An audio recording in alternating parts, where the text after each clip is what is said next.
I want to dedicate today's performance to my dear friend, Howard Siskowitz. We've been friends from some 35 years in the theater together. We've worked on many projects we've been stage carpenters together, we've been stagehands together, we've been designers and actors and directors, and we've worked on many projects together. And Howard is one of the greatest hangout friends ever. I think of all the 35 years of hanging out, I never spent a single moment that I didn't enjoy being with him. So this one's for you, Howard.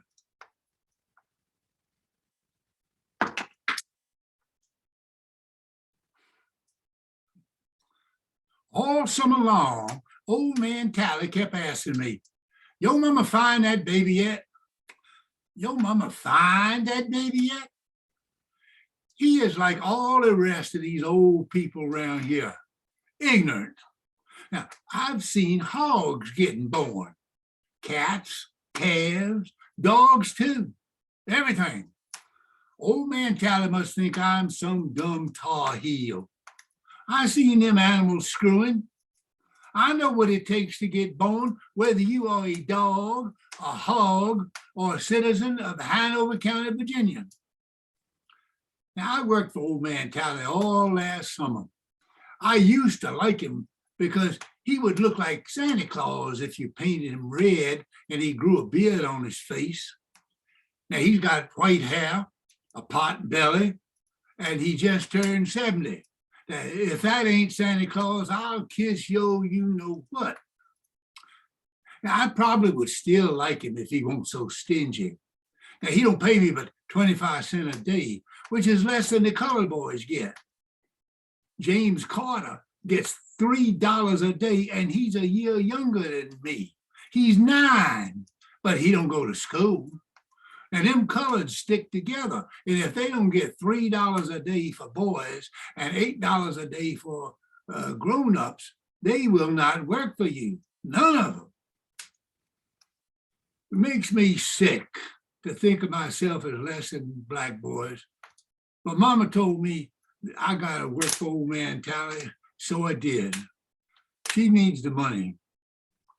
Now, my favorite thing about old man Tally is how stupid he is.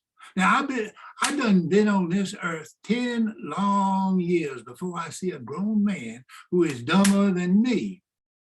One time he asked me, "How much is 7 and 4, boy?"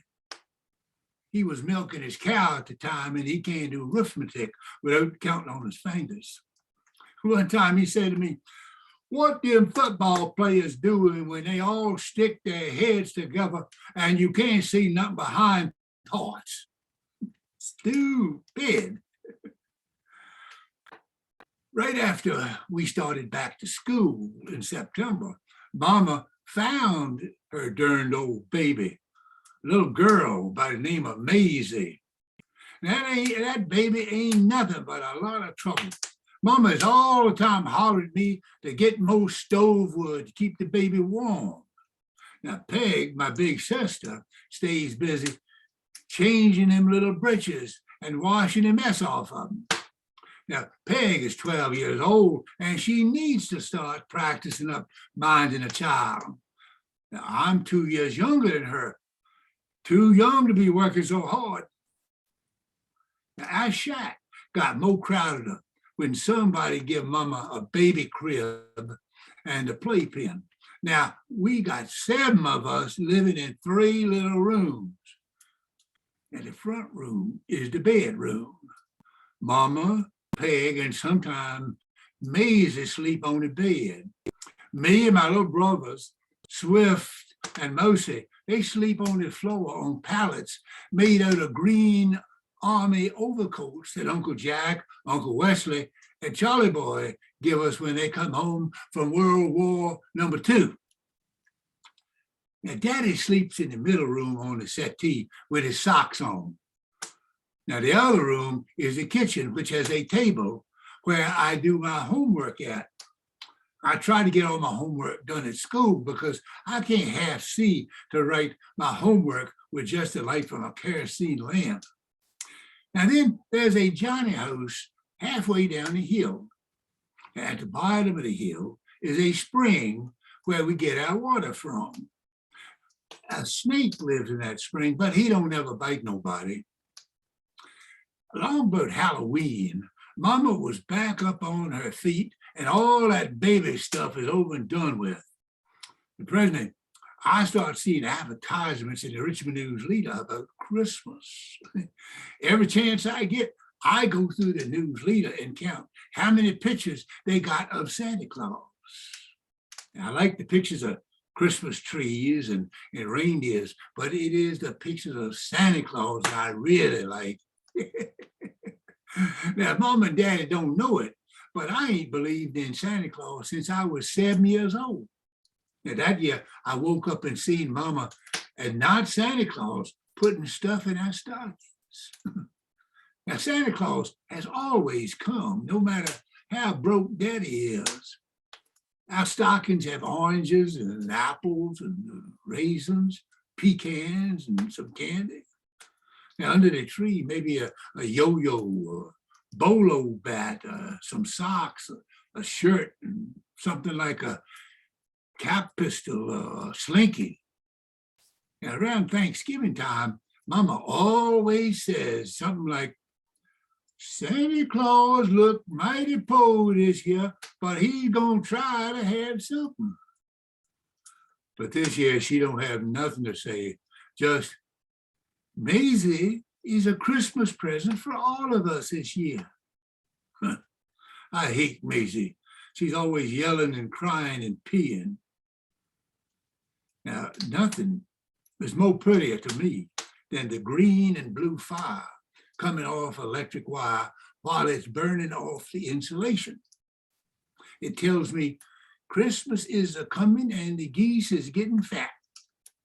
All year long, Daddy collects up every piece of electric wire he comes across, and just before Christmas, he burned the insulation off it and sells the copper to the junkyard for 19 or 20 cents a pound. And that is how he makes sure we get some Santa Claus every year. About 7:30 this Christmas Eve morning, 1949, Uncle Harm's 33 B-model Ford rides on up to our shack. And them 33 Fords got them doors that open backwards. Uncle Harm blows the horn, and Mama goes out to ask him what he wants. Then Aunt Rudy rolls down her window and she tells Mama to come to her house and she will pay her $4 to help her get ready for Christmas. Mama says yes. She always says yes, unless it's for her own children. Mama tells me my Swift and Mosey, my two little shit-ass brothers. I don't care if they jump off the darn roof head first. Now, she gives me a list of things to do to get ready for Christmas. Clean the windows, chop plenty of fire, carry water in the spring for the baby's bathtub. Norman, I'm going to interrupt you for a second there and ask Gwen to join. It's messing with the signal to have two of you on there. So Gwen, Sorry. I'll send Gwen a different link, but she needs to log off, please. Yeah, Gwen, did you get that? Yes. Okay. I'll start. I'm glad you did. Mama, no, I'm sending feedback.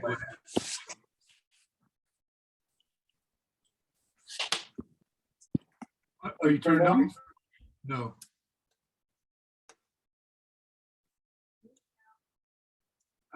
Are you turned off now?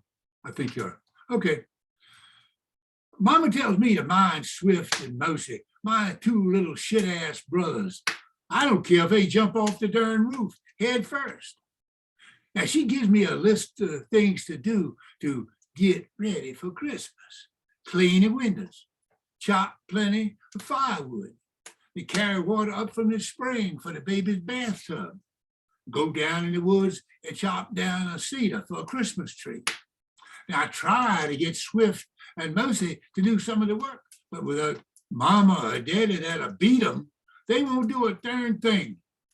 I could beat them enough to get a little work out of them, but mama and daddy want to do all the beating themselves. Well, Peg goes along to Aunt Rudy's house to help take care of baby Maisie, who by now is 3.5 months old, but she is still messing up her britches. Aunt Rudy puts Peg to work too, cleaning her house and baking her pies and waxing her floors and decorating her tree and wrapping up her presents. And since Peg went along to help mama take care of Maisie, Aunt Rudy don't pay Peg no money. About 12 o'clock, Miss Bailey and Miss Driggs roll on up the lane while I am in the Johnny house doing some business. Now, Miss Bailey is driving her brand spanking new Hudson Commodore. She blows her horn 3 times before I can get my britches pulled up. Where's your mama? Working. Who is minding y'all children? Nobody. Your mama shouldn't leave you little ones all by yourselves all day long. That's all right. She'll be back tonight. Y'all aren't playing with matches, are you? No. Well, take a box off the back seat. Which one? They're all the same. She is lying. There are as many boxes back there as you can fit in the back seat of a Hudson Commodore, and they are all different. And they might be the same to her because they are for a bunch of no-count poor people like us. Now, I can see without even looking that all the boxes are different. Cardboard boxes full of food for poor white trash, mostly canned goods. Some boxes got cornflakes, but some don't. Some got bottles of Coca-Cola and some don't. I don't say nothing. I know better than to backsass rich old white women. I grab hold of a box and slam the door shut with my knee. Careful, son, this is a new car. And tell your mama Merry Christmas from Maple Grove Baptist Church. Daddy gets home before mama and Peg do. Big Nose Billy, his boss man, give him a half a day off without no pay. So he gets home about 3 o'clock. But it's past dark when mama gets back.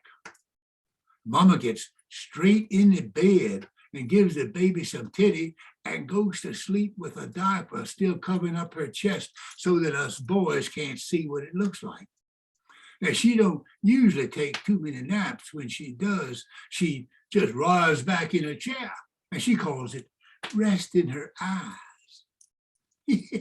One time, Swift says, I think I'll rest my eyes. And then he fell backwards off the porch on purpose and then curled up in a ball like he was still asleep after he hit the ground. Hey, that was a good one. If he would do more jokes like that, I wouldn't hate him so bad. Well, it gets later, and I keep hoping mama will wake up, but nothing doing. Me and Peg go out on the porch where the young ones can't hear us, and I say, we better wake her up or there won't be no Santa Claus. And Peg says, well, might as well leave her alone. There ain't nothing for Santa Claus nohow. Maisie getting born took up all the Santa Claus money. Daddy had to start buying them pills way last summer before that baby ever thought of getting here. I can't imagine there won't be no Santa Claus. My brains won't think it. But Peg is 2 years older than me, so she knows. Presently, Daddy comes outside with us and lights up a camel. He looks down at the ground for a long time, and then he looks up at the sky. That goddamn moon is too goddamn bright tonight. Bootleggers ain't got a goddamn chance against Sheriff Vaughn in this much light. Sure ain't shit. Charlie Lumpkin's sorry ass will be in jail for New Year's. Daddy don't know what he's talking about. He's just trying to make us laugh. He don't know no more about making whiskey than he knows about farming, which is less than zero. And he didn't learn nothing worth knowing growing up over town on Church Hill, except how to make slingshots to throw rocks and snowballs at the color boys who live on the next block over. But he gives that little cough that he gives when he means for you to pay attention. Peg, you and man are big enough to know about Santa Claus, so y'all have to help out making Santa Claus for Swift and Mousy. Now, there ain't gonna be no Santa Claus for y'all two oldest, but there is a little something for the young ones. Now, Maisie being born and buying them pills for your mama took up every cent of money I could beg, borrow, or steal. I done sold a copper wire way back in July.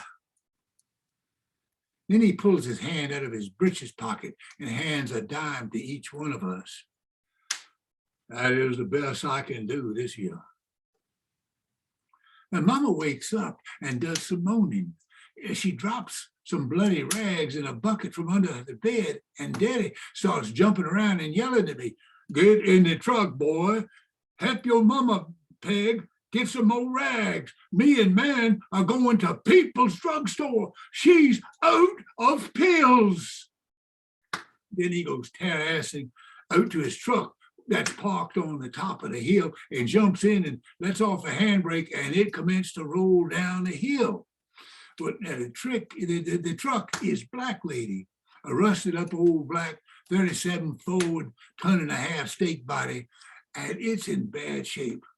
And the battery is wore out, so you gotta get her rolling down the hill and let out the clutch to get it started.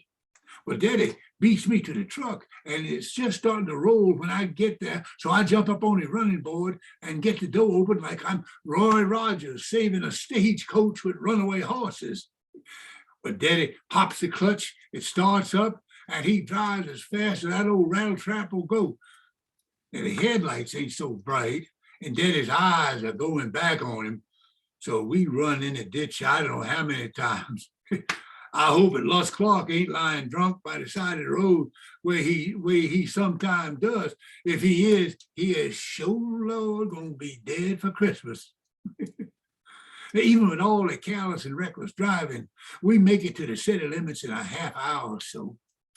Now, I ain't been too scared, but still I'm glad when we get to Mosby Street, where there is some street lights for Daddy to see by and some red lights to slow that fool down. And Mosby Street. Last year, when Daddy first got this truck, I was riding with him down Mosby Street, and presently he commenced to cussing and yelling out the window at somebody like he had been set crazy. Then there was a big bump like we'd run over a log or something. I was too short to see out the window, so I stood up to see who he was yelling at. And with the truck bucking and bouncing all over the place, all I could see was that we was hauling ass down the sidewalk. About a half a block later, he pulled back into the street, slowed it on down, and was just as calm as you please. Never said another word about it. It turns out he seen my grandfather walking down Mosby Street, and he tried to mow him down. Mama's papa. They don't get along. And to this day, I ain't never met my grandpapa. Well, we finally pull up in front of People's Drugstore right there at 3rd and Broad. They stay open 24 hours a day, 365 days a year in case somebody is sick and needs some medicine. Now there ain't no place to park, no truck. And Daddy stops out in the middle of the street and says, "Tell them bulls that this here is a medical emergency. Watch out for this truck, man." And he jumps out like his ass is on fire. And he's galloping lickety-split across the sidewalk, heading for that door. like a fullback stiff-arming somebody, all set to knock open the door. Now, I know all about the door to People's Drugstore. I've been there many a time with Mama. I should have told Daddy about it, but I didn't. I forgot. People's Drugstore has got a magic door with what you call the electric eye that opens up when you get close to it. The door swings open by itself. Daddy ain't expecting it. Trips over his own 2 feet. Never touches that door. Never touches nothing until he goes a sliding nose first across the floor. I hear the noise from the crash all the way out to the truck. He knocks down a rack of postcards and a candy display, and there he was, teeth, hair, and eyes all over the place, mixed up with picture postcards and some gold-colored box of candy. A white woman in a white dress with a big flowery handkerchief pinned up next to her chest pretends that she is helping him up. I can tell by the white dress that she works there. Then she gets the colored girl to come over and start straightening up what got busted up. Daddy many times has told me, you like a bull in a china shop. What you don't break up, you shit on. Only this time, it is me, it is him and not me. Oh, Lord have mercy. Well, he ain't hurt. The white woman takes him to the back where they sell the real medicines at, and I can't see him no more. A colored boy comes up to help the colored girl, and they both got gray hair and wear brown uniforms. They look a lot alike. Pregnant, Daddy comes on back out of People's Drugstore, and he gets through the magic door without making a fool out of himself again. And he's got a bag full of stuff. And right on top is some rolls of toilet paper. Now, seeing toilet paper makes me a little worried. We always use torn up pieces of the Richmond News Leader to wipe with. If Mama needs real toilet paper, she must be pretty sick. Now the motor is still running and he's mad, and he sets the bag next to him on the seat and drops it down into low gear and pops out the clutch, and we're headed back to the country. Now I start to look through the bag to see what all he's got, but he slams his right arm over it and cuts his eyes at me with one of them I mean business looks that lets me know that he means business. I know better than to say a word. He is close enough to swell my lips up without taking his eyes off the road. I just turn my head and look out the windows at the houses with Christmas lights in the windows. Now, I ain't scared of the fast driving anymore. Daddy can solid drive a truck, but he is still mad. Them sorry ass son of a bitches can kiss my goddamn ass for all I care. They took all my goddamn money and I still ain't got your mama's medicine. He stops yelling long enough to light a Camel. I didn't tell nobody to make a goddamn door that opens up by itself. And that is all he has to say about People's Drugstore. And he scrooches up next to the door and gets quiet. I think I hear him give off a little laugh, but God knows I ain't looking at him. Real soft, he commences to sing, kind of soft like that song that starts out, there was an old woman who was only skin and bones. It's a song about a ghost. I like it. Well, we get home and Daddy shuts off Black Lady in front of the shack with her nose pointing down the hill, all ready for the next startup. He runs inside the house with the bag and goes to see Mama. He wakes her up and they talk quiet for a while. I hear him say, they wouldn't give me no pills. And she says, that's all right, honey. I don't need them. I done too much lifting and hauling at Harm's house. I done stopped bleeding. Well, Swift and Mousy are asleep, or at least playing like it, thinking that being asleep will make Santa Claus come sooner. Me and Peg go on back outside. It's nice and warm. The moon has come up and it's almost as bright as day. When I was littler, I would have imagined Santa Claus and his deers flying right in front of the moon, like in that book. And Peg says, well, at least we got a dime. Well, she's right. But I don't like there being nothing in my stocking. I've already hung mine up by the stove. We always hang our stockings by the stove because the stove is by the chimney, which is the closest thing we got to a fireplace. I hope that Odie shows up.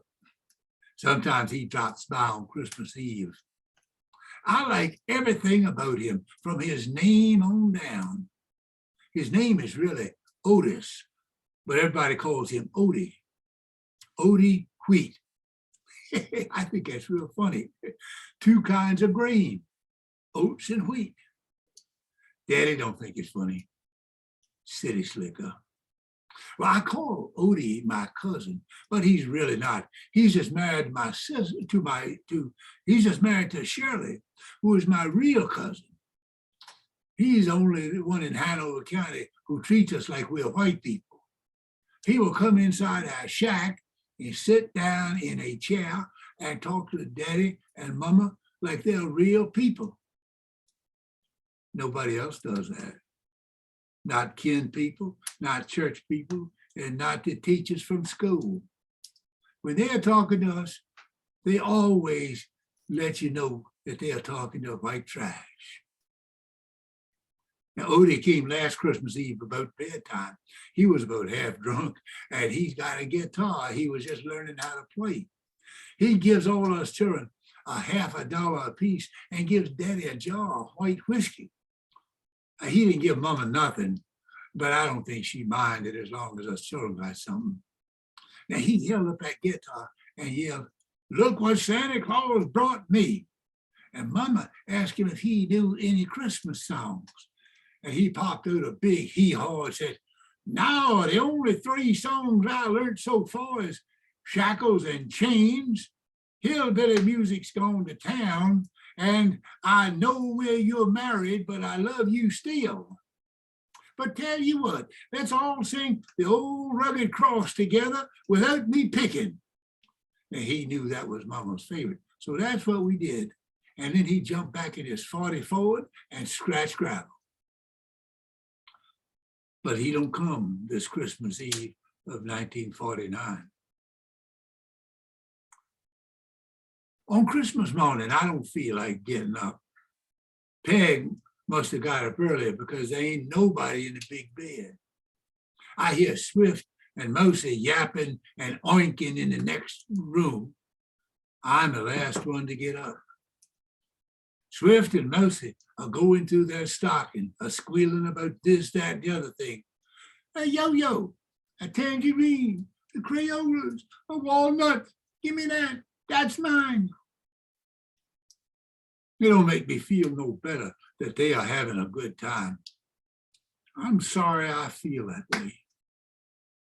I need to go to church more. And Mom and Daddy are talking low in the kitchen so that I can't make out what they're saying. None of my business. Swift and Mousy are making enough noise anyway. Now, from the smell, I know that Mama's scrambling up some eggs with canned fish roe. Now, I seen the fish roe in the box that Miss Driggs from the church gave us. I know better than to lay in bed too long. If I ain't at the breakfast table, them 2 little snot-nosed brothers of mine will eat up my share when Mama ain't looking. Now, I hoped to smell a turkey or Smithfield ham cooking, but I don't. Just fish roe and scrambled eggs for breakfast. I guess we'll eat fried bologna, tomato gravy, and cornbread for supper. I like cornbread. I like tomato gravy. And I like fried bologna as long as it's the kind that ain't got so much wax in it. So I haul on some britches and head on into the middle room. Nobody's paying me no attention. Mama's standing by the cook stove. She don't look too sick to me, but she's got a roll of that store-bought toilet paper all pooched out in her apron pocket. Peg is reading some movie star magazine, and I can't think of nothing better to do than to look over her shoulder. Now, I think that she ain't paying me no mind, but she says real low to me, "Look in your stocking." Well, my stocking ain't hanging like a rag on a clothesline like I thought it'd be. There's stuff in it, all bulging out. Now, I don't want to act like I ain't used to nothing, so I walk slow on over to it. It is full of chunks of chocolate candy called Whitman samplers, them boxes of candy that Daddy busted up at People's Drugstore. Some of them are a little melty from being near the stove, but they still taste just like chocolate candy. Santa Claus didn't come down the chimney, but he came through the magic door at People's Drugstore. And there is enough stuff in my stocking to make me feel what Mama calls the Christmas feeling. Maybe Daddy has a jar of whiskey hid under the house or out in the truck. I hope so. When he has a couple of drinks in him, he sings. And I like him best when he is singing. He always starts off with, "Stay in your own backyard." Maybe today I'll get him to teach me all the words to "There was an old woman who was only skin and bones."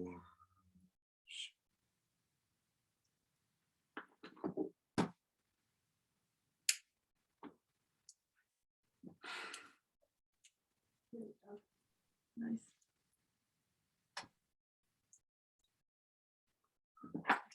Thank you so much, Norman. Oh, you're welcome. Thanks everybody for bearing up under it. Just wait for a minute here. Julie Fitzpatrick said, "Thank you, Norman. That was so enjoyable. Congratulations." And wonderful, Norman. And I love the set from Sally. Oh, there's one question. And a thank you from Kathy Weiss.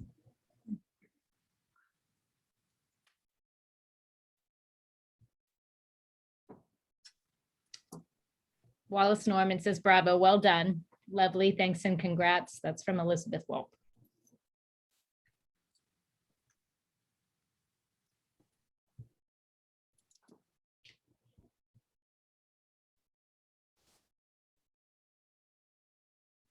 I won't read all these. Are you checking these out, Norman? Oh, I'm And not looking at comments in the- I'll send them to you then, but lots of nice compliments in the. And thank you everyone for joining us. There's a few more QAs here. Kathy Weiss wanted to know how long you've been working on it. Oh, I wrote it originally, I don't know, about 7, 8 years ago, and I did a few touch-ups, just for this reading. I brushed it up a little bit, added, changed some words mostly. So, but I wrote it when I first wrote it. I think I wrote it one afternoon. I'll just read you a few more of these comments. Julie Harris said, "Thank you, delightful." Granville Burgess said, "Really loved it, Big Norm. Such specificity. Merry Christmas" from Granville. Great. Um, Thanks, Granville. Great voices from these memorable characters and super scenes from Mary Keller Bush. And I'm probably missing a few of you, but I think that's, There you go. Yeah. Well, Nice. yeah. I'll send you the transcript as well. And there's Gwen too. Christmas, everybody. And Merry my- Christmas, The everyone. director and producer. Well, thank you both, Gwen and Norman, and keep a lookout. You'll keep us posted if you're going to do some productions in 2022, I Yeah, assume. we're thinking seriously on it. All right. Well, Thank everyone you. have a great holiday. Thank you very much. Thank you. And thank you, everybody. Merry Christmas. Merry Christmas.